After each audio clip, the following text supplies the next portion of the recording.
আপনি কি কন্ট্রাক্ট করে ওয়াজ করেন? আপনাকে কত টাকা অগ্রিম দিতে হয়? মেজবা ভাই কত টাকা দিচ্ছেন অগ্রিম? দেন নাই ভাই। আলহামদুলিল্লাহ, আমি কোনো আমি এক নম্বর কথা হলো আমি ওয়াজ মাহফিলের মানুষে না। আমাকে ধরে মানুষ মাহফিলে টেনে আনছে, আমি এই জগতের লোক না। কারণ এই যে সুর টুর দিয়ে কথা বলো, সুর আমার গলায় অনেক আছে মাশাআল্লাহ, কিন্তু আমি দিতে পারি না এটা মানুষের সামনে। যাই হোক, এটা আমার দুর্বলতা, অযোগ্যতা।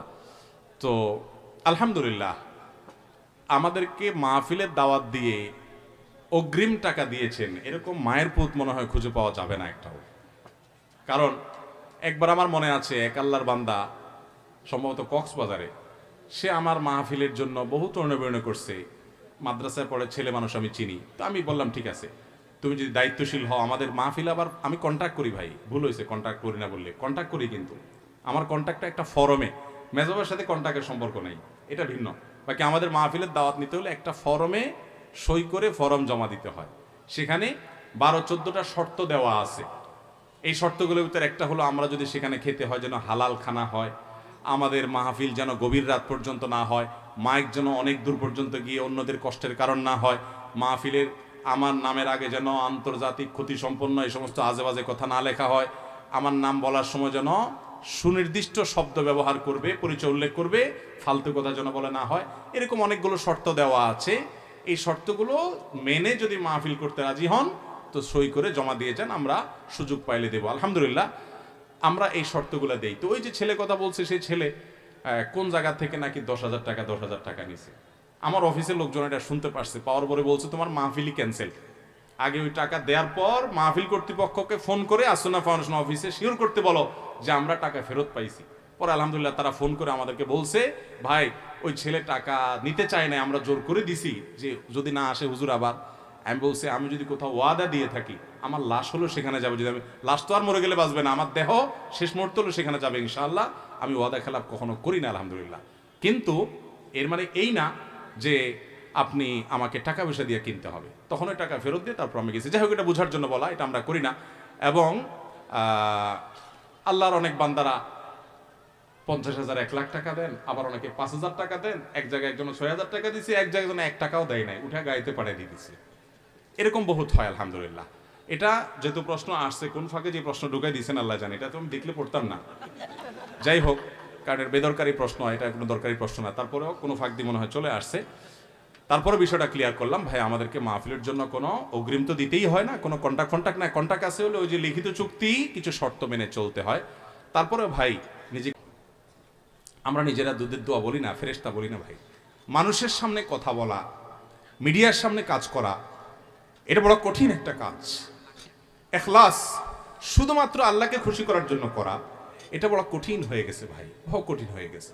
আপনাদের কাছে দোয়া চাই, আল্লাহ রাব্বুল আলামিন আমাকে এবং এদেশে যে সমস্ত উলামা ইকরাম দাওয়াতের ফিল্ডে কাজ করছেন, আল্লাহ তাআলা আমাদের সবাইকে শুধুমাত্র আল্লাহকে খুশি করার জন্য ইখলাসের সাথে, শুধুমাত্র আল্লাহর সন্তুষ্টি এবং জান্নাত লাভের আশায় মানুষের হেদায়েতের উদ্দেশ্যে আমাদেরকে কথা বলার, ওয়াজ করার, দাওয়াতের কাজ করার তৌফিক দান করুন। ইখলাস সোনার হরিণ হয়ে গেছে ভাই। আমি দোয়া চাই, আমাদের ভাইদের জন্য দোয়া করবেন ইনশাআল্লাহ। এরপরে প্রশ্ন হলো, আমি 5 ওয়াক্ত নামাজ পড়ি, আবার গান শুনি এবং সিনেমাও দেখি, তাতে কি আমার গুনাহ হবে? গান শুনেন, সিনেমা দেখেন, আবার নামাজও পড়েন, আপনার দৃষ্টান্ত হলো ওই ব্যক্তির মতো যে ব্যক্তির অসুখ হয়েছে, অসুখ হওয়ার পর তিনি ঔষধও খান আবার বিষও খান। ঔষধে তো রোগ ভালো হয়ে যাবে, কিন্তু বিষে তিনি মারা যাবেন। ভাইরা আমার, হারাম যেগুলোকে আল্লাহ তাআলা হারাম করেছেন সেগুলো এমনি এমনি হারাম হয় নাই ভাই। মিউজিক এবং অশ্লীল গান, গানের কথা যদি ভালো হয়, সেখানে মিউজিক্যাল ইনস্ট্রুমেন্ট যদি ব্যবহার হয়, এগুলো মানুষের অন্তরে কপটতা তৈরি করে, ইমানি চেতনাকে নষ্ট করে, আস্তে আস্তে আল্লাহ থেকে মানুষকে দূরে সরায় দেয়। খুব কম সংখ্যক মানুষই এগুলোর আসক্তি থেকে একটা পর্যায়ে পরিপূর্ণ তাকওয়ার পথে আসতে পারে। অনেকে আসে, আল্লাহ যাদেরকে তৌফিক দেন, এই জন্য এগুলোকে আল্লাহ তাআলা হারাম করেছেন। আপনি এগুলো ছেড়ে কোরআনে কারীমের তেলাওয়াত করেন, তেলাওয়াত শুনেন, এবং ইসলামের সুস্থ ধারার বহু বিনোদনের ব্যবস্থা রেখেছে ভাই। খালি গলে আপনি গান গান, আমরা অনেকে জানি না, আমাদের নবী করিম সাল্লাল্লাহু আলাইহি সাল্লাম খন্দকের যুদ্ধে পরীক্ষা খনন করার সময় কষ্টের চোটে, সবাই কষ্টে আপনার পাথর কাটছে, ক্ষুধার্ত, নবী সাল্লাল্লাহু আলাইহি সাল্লাম গেয়ে উঠেছেন, কবিতা আবৃত্তি করেছেন, ছন্দের তালে তালে গেয়ে উঠেছেন। এবং হুনাইনের যুদ্ধে সবাই ছত্রভঙ্গ হয়ে গেছে। নবী সাল্লাল্লাহু আলাইহি ওয়াসাল্লামের সাথে 70-80 জন মানুষ মাত্র ছিলেন, যেখানে 10,000 মানুষ আসছে। 10,000 না, 13,000 মনে হয়।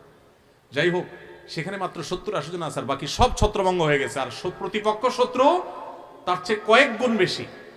ভয়ের একটা জায়গা। নবী সাল্লাল্লাহু আলাইহি ওয়াসাল্লাম তখন কবিতা আবৃত্তি করেছেন, আনান নাবিয়্যু লা কাযিব আনা ইবনে আব্দুল মুত্তালিব, গেয়ে উঠেছেন। ভাইরা আমার, আমাদের শ্রমিক ভাইরা দেখবেন কষ্টের কাজ করলে গান ধরে, খেয়াল করছেন? গীত ধরে না, এটা কিন্তু ন্যাচারাল একটা বিষয়। নবী সাল্লাল্লাহু আলাইহি ওয়াসাল্লাম মসজিদে নববী নির্মাণের সময় কষ্টের কাজ, পাথর টানাটানি কাজ এবং খন্দকের যুদ্ধে, হুনাইনের যুদ্ধে গেয়ে উঠেছেন। খালি গলায় আপনি গান গান, দেশের গান, সমাজের গান, বাবা মায়ের গান, আল্লাহর গান, রাসূলের গান, যে গানের কথাগুলোর ভিতরে ভালো কিছু আছে, কিন্তু মিউজিক্যাল ইনস্ট্রুমেন্ট ব্যবহার করলে সেখানে শয়তান আপনার মনকে দখল করে, আপনি টেরও পান না, আস্তে আস্তে অন্তরে কপটতা তৈরি হয়।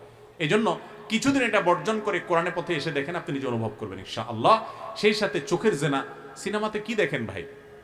বলে যে সিনেমাতে আপনার এক ভিলেন ভাই কোন একটা টেলিভিশন অনুষ্ঠানে আমার সাথে গেস্ট হিসাবে আসছিলেন। তো উনি প্রসঙ্গত বলতেছিলেন যে দেখেন, আমরা এই যে ভিলেনের অভিনয় করি, কেন করি? আমরা সিনেমাতে এগুলো করে মানুষকে দেখানোর চেষ্টা করি, দেখো ভিলেন সে যত শক্তিশালী হোক আর যত গুন্ডা পান্ডা নিয়ে যত যাই করুক, শেষ পর্যন্ত সিনেমার লাস্টে ফিনিশিংয়ে কিন্তু তার পতন হয় এবং নায়কের জয় হয়, সততার জয় হয়। এই কথাটা বোঝানোর জন্য আমরা সমাজে এই সিনেমা করি।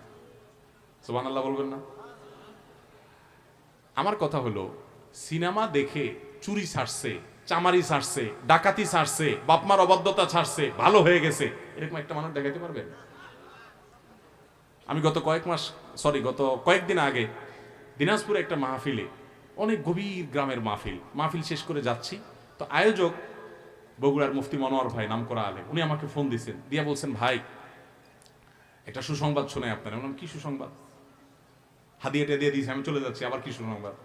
তো বলো, সুসংবাদ হলো ভাই, আপনি বউ শাশুড়ি নিয়ে কথা বলেছেন এবং সেখানে প্রচুর মহিলা ছিলেন। এক বৃদ্ধা তার বাড়িতে যাওয়ার পর তার বৌমার সাথে তার দীর্ঘদিন কথাবার্তা নাই, আলাপ সালাপ নাই, দা কুমড়া সম্পর্ক, ইউক্রেন রাশিয়া যুদ্ধের মতো, একজন আরেকজনের চেহারা দেখতে পারে না। বিশেষ করে বউয়ের প্রতি শাশুড়ি জুলুমটা করছে মূলত। তো এখন শাশুড়ি এখান থেকে কিছু কথা শোনার পর আল্লাহর ভয় আসছে, সে বাসায় গিয়ে বৌমাকে জড়ায় ধরে চোখের পানি ফেলে সব কিছু ভুলে গেছে এবং বলছে, আমি আর তোমার প্রতি অবিচার করবো না, মা বহু করেছি, তুমিও মাফ করো, আল্লাহ আমাকে মাফ করো। এই কাজটা করে ভদ্রমহিলা আবার ফোন করে আয়োজকদের কাকে ফোনে জানাইছে, তারা আমাকে জানাইলেন। আমি একটা বড় নিঃশ্বাস ফেলে বললাম, আলহামদুলিল্লাহ। ভাইরা আমার, এটাই সাফল্য। তো এই নাটক সিনেমা থেকে মানুষ বলে সমাজে অনেক কিছু শিখে, এগুলাতেই শিখে কোনো মানুষ হয়েছে এমন দেখতে পারবেন না। এগুলা দেখে বহু পোলাপাইন তথাকথিত প্রেমকে জয় করতে গিয়ে বাবা মার অবাধ্য হয়ে আত্মহত্যা পর্যন্ত করছে, এরকম শত শত ঘটনা আছে। অতএব এগুলো ছেড়ে দেন, আল্লাহর ভয়, এগুলো হারাম। চোখের জেনা করবেন না, চোখের জেনা করবেন না। সিনেমাতে কি দেখেন? সারাদিন গান শুনেন, প্রেমের গান সম্পর্কে বাংলাদেশে একজন বড় আলেম মুফতি কাজী ইব্রাহিম হাফিজাহুল্লাহ, তার একটা উক্তি আছে, বড় চমৎকার উক্তি। তিনি বলেছেন, ফাক্কাল্লাহু আসরাহ, মুফতি সাহেব বলেছেন যে ভাই, এই যে অবৈধ প্রেম, 2 নম্বর সম্পর্ক, বিবাহের মধ্যে যেটা হয়, এটার আলটিমেট রেজাল্ট কি জানেন? আলটিমেট রেজাল্ট হলো জ্বালা পোড়া, অস্থিরতা, মনে হয় যে সুখ শান্তি হয় না। সুশান্তি ওই স্বামী স্ত্রী জামাই বই হয় শেষ পর্যন্ত, ওই জায়গায় হয় না। বলে প্রমাণ? উনি বলে প্রমাণ হলো প্রেমের যত গান আছে, এটার নাম দিছে প্রেম। আমার প্রেম বলতে লজ্জা হয়, এটা ভণ্ডামি। কিসের প্রেম? প্রেম হলো স্বামী স্ত্রীর মধ্যে। এখানে হলো চটপটি খাওয়ার ধান্দা, ফুচকা খাওয়ার ধান্দা, ছেলেদের ফুসনষ্টি করার ধান্দা, নাম দিছে প্রেম। এটা কয়টা বিয়ে পর্যন্ত গড়ায়? সব 2 নম্বরই। কয়েকটা মেয়ের সাথে বদমাইশিতে লিপ্ত, এদিকে হুজুর এসে বলে, হুজুর মহিলা মাদ্রাসার একটা মেয়ে দেখবেন আমার জন্য। আমি বহুত ছেলেকে এরকম দেখছি, যে হাব বাবা এরকম ব্যক্তিগতভাবে চিনি, তখন সাবধান করি, কারণ বিয়ে করার সময় রাবিয়া বলছি খুঁজে আর দুনিয়ার আকাম কোকাম করে। যাই হোক, তো এই প্রেমের গান বলে যেগুলারে বলেন আপনারা, এগুলোর বেশিরভাগ দেখবেন যে জ্বলে গেল রে, পুড়ে গেল রে, শেষ হয়ে গেল রে, বাঁচাতে পারবে না কেউ, আমি মরে গেলাম রে, শেষ হয়ে গেলাম রে, ঠিক না? ওর ধ্বংস এমনি দুনিয়া থেকে হয়ে গেছে, আল্লাহর গজবের উপর এমনি নাজিল হয়ে গেছে। এই জন্য হারামে কখনো আরাম নাই। অতএব ভাইরা আমার, 5 ওয়াক্ত নামাজ যে ভাই পড়েন, তিনি মেহরবানি করে এই হারামগুলো ছেড়ে দেন, এগুলো করবেন না।